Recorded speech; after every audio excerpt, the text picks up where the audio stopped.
को कोई जवाब नहीं देना चाहती थी, इसलिए वो अपने बिस्तर पर लेट गई और आभा ने भी उससे कोई बात नहीं की।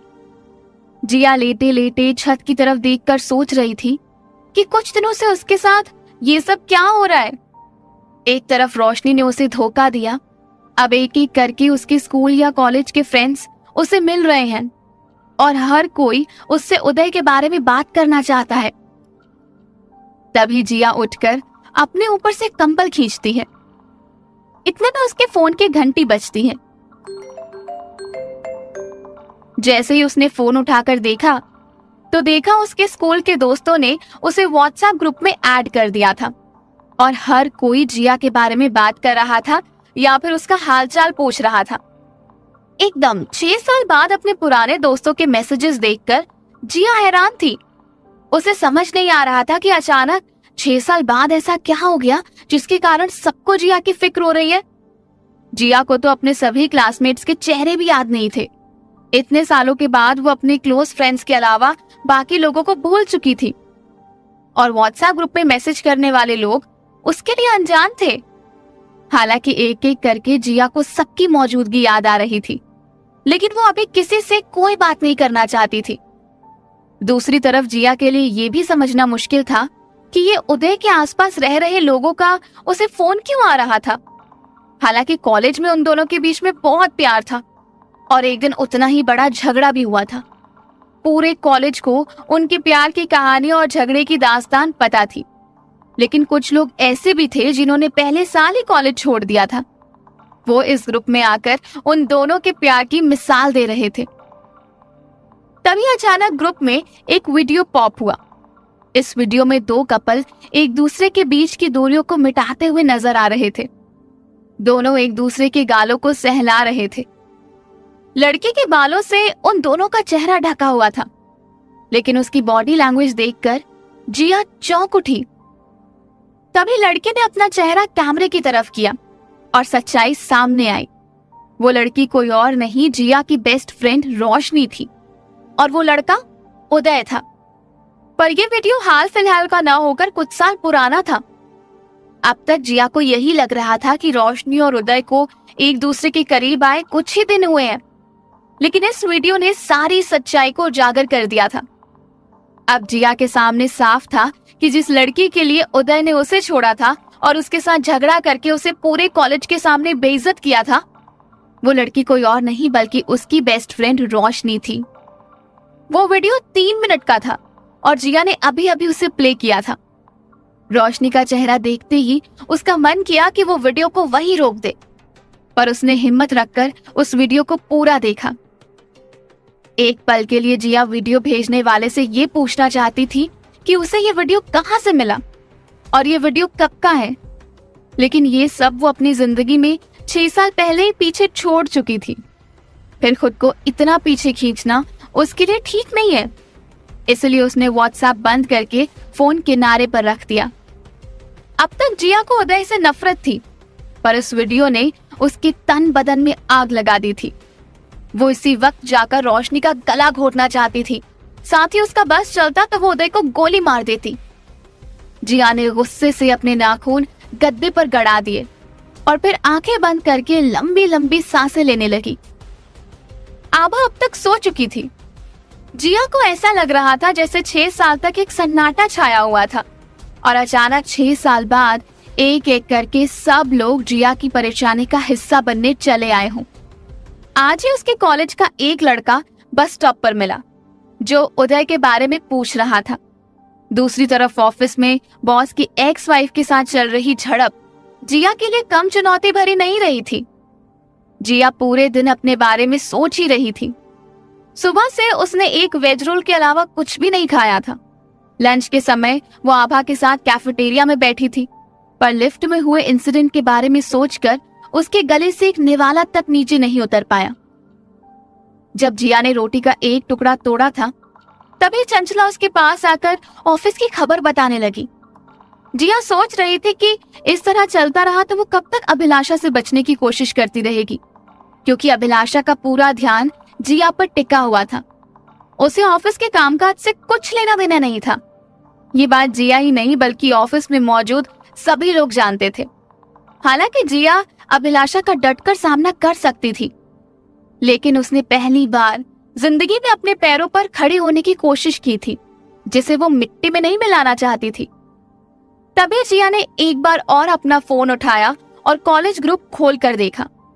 अब तक उसमें लगभग 150 मैसेजेस आ गए थे। उन सभी मैसेजेस को पढ़ते हुए जिया की आंखों में दर्द होने लगा था। तभी एक और मैसेज आया, जिसे देखकर जिया की आंखें फटी की फटी रह गईं। ये मैसेज उदय का था और उसने अपने और रोशनी के वीडियो को ग्रुप से हटाने की रिक्वेस्ट की थी।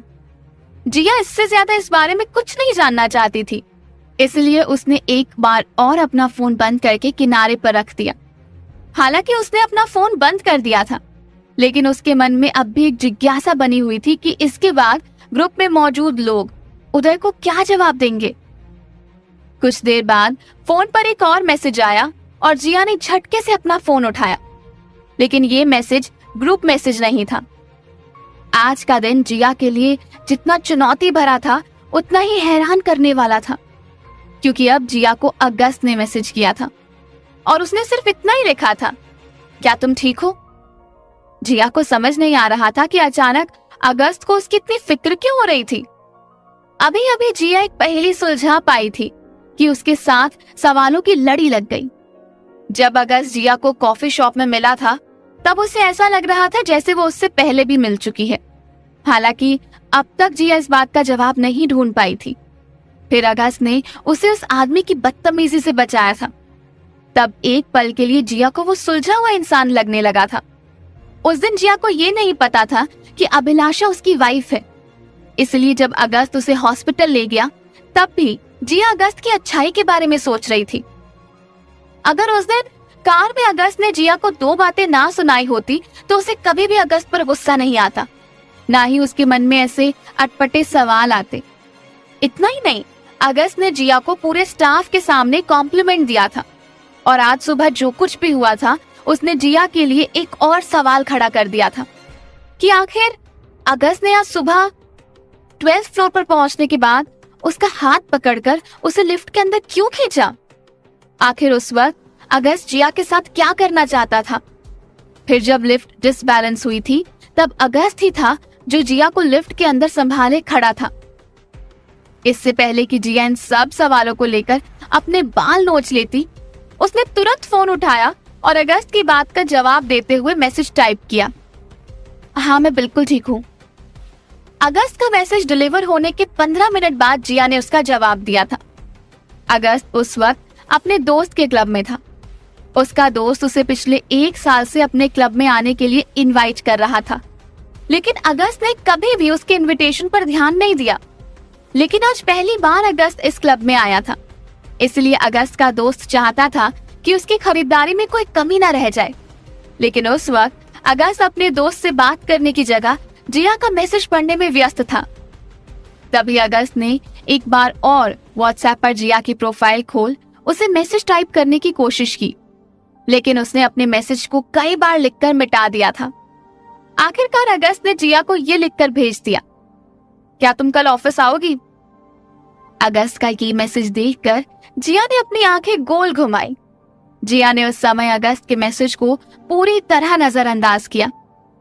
तब उसे तेज भूख लगने लगी थी। उसने अपने ऊपर से कंबल हटाया और किचन की तरफ देखने लगी। जिया सोच रही थी, अगर उसे मैगी का एक पैकेट मिल गया तो वो खुद को खुशनसीब समझेगी। साथ ही जिया आभा को जगाना नहीं चाहती थी, इसलिए वो बिना चप्पल पहने किचन की तरफ दबे पांव चलने लगी।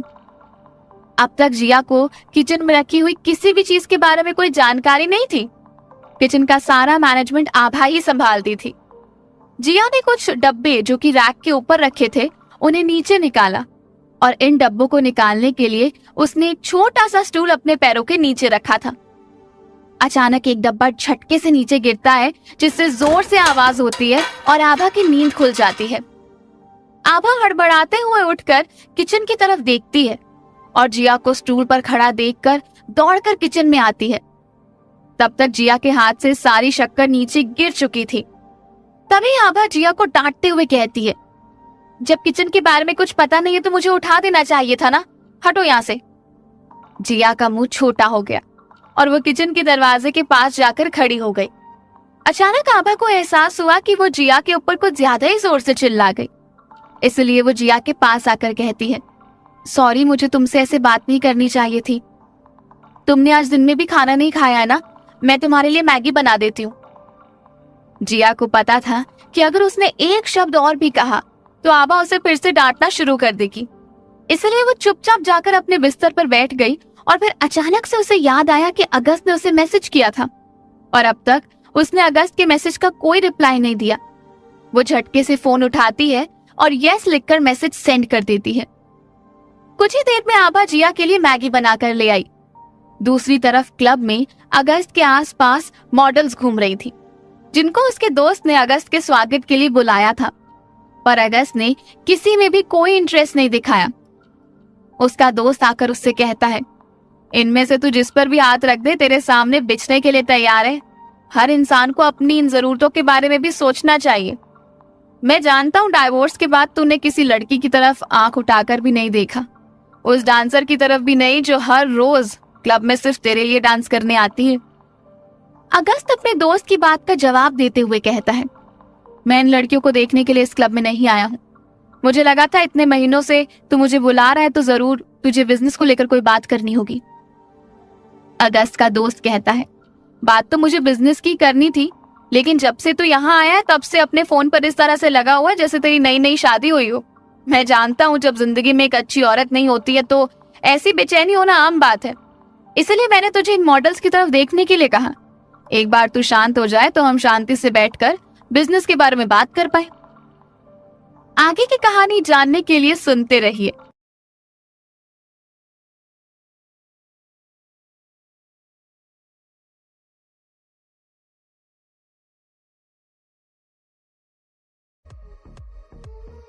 क्लब में डांस चल रहा था और कुछ लोग अपने दोस्तों के साथ मिलकर स्नूकर खेल रहे थे। कुछ लोग अपनी बियर की बोतल पकड़े वहां मौजूद मॉडल्स को घूर रहे थे। तभी अगस्त ने एक नजर क्लब में मौजूद सभी लोगों पर डाली। वहां पर कोई भी ऐसा नहीं था जो अगस्त को वहां रोक सकता था।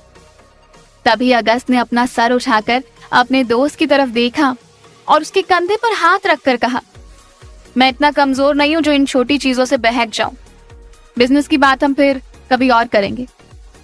इतना कहकर अगस्त वहां से चला गया। सुबह के 6:30 बजे थे। आभा पहले से ही तैयार बैठी हुई थी और पर्दों से आ रही रोशनी सीधा जिया की आंखों पर पड़ रही थी। जिया ने अपनी आंखें खोली और झटके से उठते हुए घड़ी में देखा। टाइम देखकर उसने एक लंबी सांस ली। तभी जिया आभा से पूछती है, तुमने तो मुझे डरा ही दिया, इतनी सुबह सुबह तुम क्यों तैयार हो गई? तभी आभा जिया की बात का जवाब देते हुए कहती है, मुझे कल रात अभिलाषा ने जल्दी ऑफिस आने के लिए मैसेज किया था, इसलिए मैं निकल रही हूँ, तुम नाश्ता करके आ जाना। इतना कहते ही आभा ने पर्स उठाया और अपने सैंडल्स पहनकर कमरे से बाहर चली गई। उसके जाते ही जिया ने अपने सिरहाने पर रखा हुआ अपना फोन उठाया और व्हाट्सएप खोलकर देखा। उसके फोन में कॉलेज ग्रुप के अलावा और कोई मैसेज नहीं था। उसे एक पल के लिए ऐसा लगा जैसे वो इस वक्त अगस्त का मैसेज फोन पर देखना चाहती थी। आज जिया को उठते ही भूख लग रही थी, इसलिए उसने हाथ मुंह धोकर ब्रेकफास्ट किया और उसे खत्म करते ही वो कपड़े उठाकर बाथरूम में चली गई। जिया नहाते नहाते सोच रही थी, चाहे अब तक जो भी हुआ हो, आज से वो अपनी जिंदगी की नई शुरुआत करेगी। अब उसे पुराने लोगों से कोई लेना देना नहीं है। चाहे ग्रुप में कितने भी मैसेज आए, जिया उनसे दूर रहने की कोशिश करेगी। उस वक्त जिया अपने शरीर पर पड़ती हुई पानी की बूंदों के साथ खुद से वादा कर रही थी, पर उसे ये भी पता नहीं था कि वो इस वादे को कितना निभा पाएगी। बाथरूम से बाहर आकर उसने अपने लिए दूध गर्म किया और बिस्तर में बैठकर जैसे ही एक घूंट दूध का पिया, तभी उसका फोन बजने लगा। जिया ने फोन उठाकर देखा तो ये उसके दादाजी का फोन था। जब जिया के पापा ने उसे और उसकी माँ को छोड़ा था, तब उसके दादा दादी उसे लेने के लिए दिल्ली आए थे। वो चाहते थे कि उसकी माँ और वो उनके साथ पटियाला चली आए। हालांकि मोहिनी ने उनकी एक ना सुनी। आखिरकार ये फैसला हुआ कि जिया उस साल सर्दी की छुट्टियों में पटियाला जाकर अपने दादा दादी के साथ रहेगी। जिया को अब भी वो 1 महीने की सर्दी की छुट्टियां याद थी। जिया फोन उठाते ही दादाजी से कहती है, नमस्ते दादाजी, कैसे आप? दादाजी जिया से कहते हैं, मैं बिल्कुल ठीक हूँ। बेटा, तुम कैसी हो? तुम्हारी माँ को फोन किया था, पर वो हमारा फोन ही नहीं उठा रही है। तब हमें तुम्हारी मौसी से पता चला कि उसका ऑपरेशन हुआ है। तुमने हमें पहले क्यों नहीं बताया? हम दिल्ली आते और उसकी देखभाल करते। सुना है तुम भी आजकल अपनी माँ से दूर रहने लगी हो। जिया कहती है, दादाजी मैं दिल्ली में ही हूँ, बस इसलिए घर नहीं जाती क्योंकि अप डाउन करने में बहुत मुश्किल होती है। पर मैं माँ से मिलने हॉस्पिटल गई थी, अब वो ठीक है। मौसी उनका ध्यान रख रही है और 2 लोगों का हॉस्पिटल में रहना अलाउड भी नहीं है, इसलिए मैं वापस नोएडा आ गई। जब माँ डिस्चार्ज हो जाएंगी तब मैं उनसे मिलने घर जाऊंगी। तभी दादाजी जिया से पूछते हैं, और पटियाला कब आओगी? जिया कहती है, सर्दियों की छुट्टियों में। ये सुनते ही दादाजी और जिया दोनों हंसने लगते हैं। तभी दादाजी जिया से कहते हैं, बेटा, माँ की देखभाल करने के लिए शाम को तो घर जा सकती हो सके तो चली जाना। जिया कहती है, नहीं दादाजी, शाम को मुझे एक लड़के से मिलना है। तभी दादाजी जिया से पूछते हैं, सच सच बताओ, जिस लड़के से तुम मिल रही हो वो तुमने ढूंढा है या फिर तुम्हारी माँ का ढूंढा हुआ कोई लफंगा है? जिया दादाजी से कहती है, आप तो जानते ही हो दादाजी, फिर भी क्यों पूछ रहे हो? तभी दादाजी जिया से कहते हैं, तू परेशान मत हो बेटा, मैं जैसे ही तेरी माँ ठीक होगी उससे मिलने आऊंगा और उसे समझाऊंगा कि इस जमाने में लड़कियों को किसी के सहारे की जरूरत नहीं होती है। देखा, अब तुम भी नौकरी कर रही हो, तुम्हें ऐसे डेट वेट पे जाने की कोई जरूरत नहीं है। जिया दादाजी से कहती है, दादाजी मुझे ऑफिस के लिए देर हो रही है, मैं निकलती हूँ, आपको छुट्टी के दिन फोन करूंगी। इतना कहते ही जिया ने अपना फोन डिस्कनेक्ट किया और बैग उठाकर कमरे से बाहर निकल गई। जाते जाते जिया यही दुआ कर रही थी कि आज कुछ ऐसा ना हो जिससे उसका पूरा दिन बर्बाद हो जाए। दूसरी तरफ हॉस्पिटल में मौसी डॉक्टर से पूछती है, डॉक्टर, मैं अपनी बहन को कब घर ले जा सकती हूँ? डॉक्टर कहता है, कम से कम 3 दिन और उन्हें हॉस्पिटल में रहना होगा। उसके बाद अगर आप उनका ध्यान घर पर रख सकती है तो हम उन्हें डिस्चार्ज कर देंगे। ये सुनकर जिया की मौसी खुश होती है और मोहिनी के कमरे में चली जाती है। आज अगस्त जैसे ही अपने कमरे से बाहर निकला, जयंत उसका इंतजार कर रहा था। तभी अगस्त उसे नजरअंदाज करते हुए आगे बढ़ने की कोशिश करता है और जयंत उसे रोकते हुए कहता है, बेटा मैं सोच रहा था आज चाय साथ में हो जाए। अगस्त मुड़कर अपने बाप से कहता है, पापा मैं ऑफिस के लिए लेट हो रहा हूँ। तभी जयंत कहता है, जिंदगी में हम बहुत सारी चीजों के लिए लेट हो जाते हैं। अगर आज तुमने एक चाय मेरे साथ पी ली तो तुम्हारा कोई बहुत बड़ा काम खराब नहीं हो जाएगा।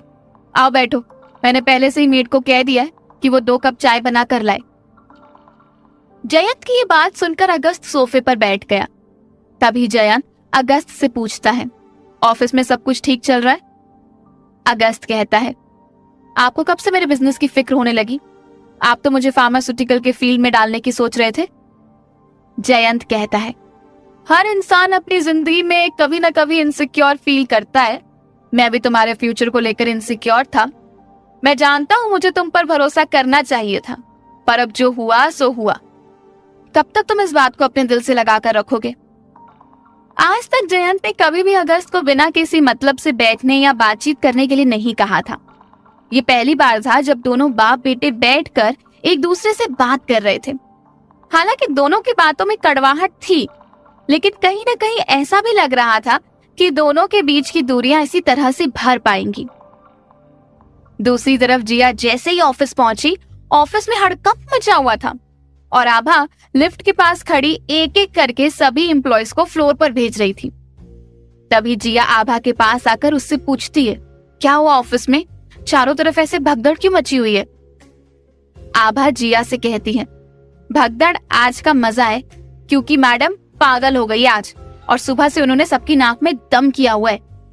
जिया पूछती है, आभा तुम अभिलाषा की बात कर रही हो ना? आभा चिढ़ते हुए जिया से कहती है, हाँ भाई, उसके अलावा और कौन मैडम है? फिर जिया आभा से कहती है, सच कहूं आभा, मेरे लिए ये सब हैरानी भरा नहीं है। मैंने उसका पागलपन पहले भी देखा है, वो कुछ भी कर सकती है। वैसे भी उसके पास कोई काम नहीं है। मुझे तो समझ नहीं आता कि वो इस कंपनी की मैनेजर कैसे बन गई। तभी आभा कहती है, तुम भी बार बार एक ही सवाल पूछती रहती हो। तुम्हें बताया तो था वो मैनेजर कैसे बनी है। खैर ये सब छोड़ो, तुम जाकर अंदर बैठो। उसने कुछ देर बाद तुम्हें भी अपनी कैबिन में बुलाया और मुझसे ये कहा कि मैं तुम्हें खुद लेकर आऊं। ये सुनते ही जिया के कान खड़े हो गए। आज सुबह ही उसने खुद से वादा किया था कि वो अब किसी के भी लफड़े में नहीं पड़ेगी, फिर अचानक ये क्या हो गया। खैर जो भी हो, जिया को इससे निपटना ही पड़ेगा। जिया फ्लोर पर चली गई और आभा बाहर स्टाफ को मैनेज कर रही थी।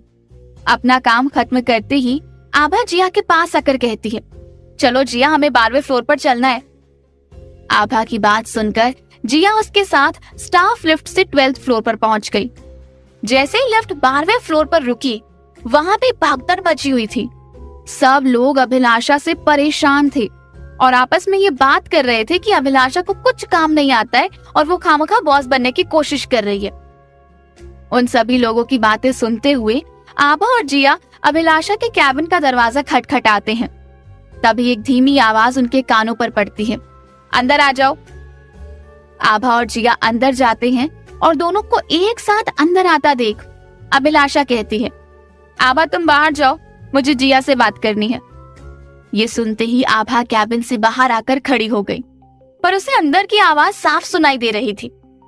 अभिलाषा सोफे पर बैठी हुई थी और उसने अपने पैर टेबल पर रखे थे। अभिलाषा जिया से कहती है, छुट्टी लेने से पहले तुम्हें मुझसे पूछ लेना चाहिए था। फ्रेशर्स के पास कॉमन सेंस होता है कि नहीं। हालांकि जिया पहले से ही अभिलाषा की बातों के लिए तैयार थी, इसलिए उसने शांति के साथ अभिलाषा की बात का जवाब देते हुए कहा, मैं आपसे परमिशन लेने आई थी, पर उस समय आप अपने कैबिन में नहीं थी, इसलिए मिस्टर अधीर ने मुझे घर जाने की परमिशन दे दी। साथ ही मैंने आभा और कबीर को भी इस बारे में इन्फॉर्म किया था। जिया को इतना शांति के साथ जवाब देते हुए देखकर अभिलाषा आग बबूला हो गई और उसने अपने पैर जमीन पर रख दिए। तभी वो गुस्से में जिया से कहती है, तुमने अभी अभी ऑफिस ज्वाइन किया और सीधा अधीर से परमिशन लेने लगी। तुम जैसी लड़कियों को मैं अच्छी तरह से जानती हूँ, जो एक एक करके सीढ़ी बनाकर आगे बढ़ने का रास्ता ढूंढने लगती हैं। आगे क्या इरादा तुम्हारा? अधीर को तो तुमने पटा ही लिया, तो अब क्या तुम अगस्त को पटाओगी? जिया ने अभिलाषा की बात का कोई जवाब नहीं दिया, इसलिए अभिलाषा फिर जिया से कहती है, ज्यादा होशियार बनने की कोशिश मत करो। मुझे पता है कल लिफ्ट में क्या हुआ था। जो कुछ भी हुआ था तुमने जानबूझकर किया था। ऐसे ही तुम धीरे धीरे अगस्त के करीब जाने की कोशिश कर रही हो ताकि वो तुम्हें कोई हायर पोस्ट दे दे और तुम्हारा नाम हो जाए। तुम जैसी लड़कियां एक छोटी सी पोस्ट के लिए किसी की भी साथ सो सकती है। ईमान धर्म तो तुम्हारा कुछ होता नहीं है, बाकी के क्या ही कहने। अभिलाषा की बातें सुनते हुए जिया अपने फोन को देख रही थी। तभी अभिलाषा जिया से पूछती है, मैं तुमसे बात कर रही हूँ और तुम फोन पर लगी हुई हो? जिया अभिलाषा की बात का जवाब देते हुए कहती है, मुझे लगा था आपने किसी काम को बताने के लिए मुझे यहाँ बुलाया होगा, इसलिए मैंने अपने फोन का रिकॉर्डर ऑन रखा था ताकि मैं आपकी बातें नोट करके उस काम को अच्छी तरह कर सकूं। अब फोन पर तो बातें रिकॉर्ड हो चुकी हैं, तो क्या आप इसमें कुछ और ऐड करना चाहेंगी ताकि आप पर कोई अच्छा सा केस बन पाए? ये सुनकर अभिलाषा चुप हो गई और उसके चेहरे का रंग फीका पड़ गया। आगे की कहानी took it upon himself to log into his charges account to send well wishes